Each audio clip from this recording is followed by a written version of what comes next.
Local news for Thursday the 26th of October.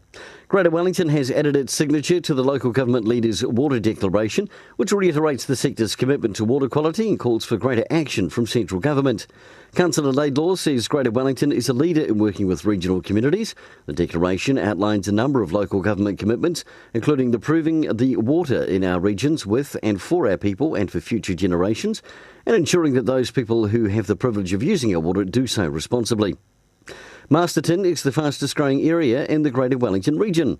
The annual growth figures to June this year are 2.4%, with Masterton holding a population of just over 25,000. Carterton was fourth and South Wairarapa fifth. And Chris Jeffries and Alistair Payne will again make the trip to Levin this weekend, having been appointed assistant referees for the Meads Cup final between Horowhenua Kapiti and Wanganui. Meanwhile, not one Wairarapa Bush player has been selected for this year's Heartland 15.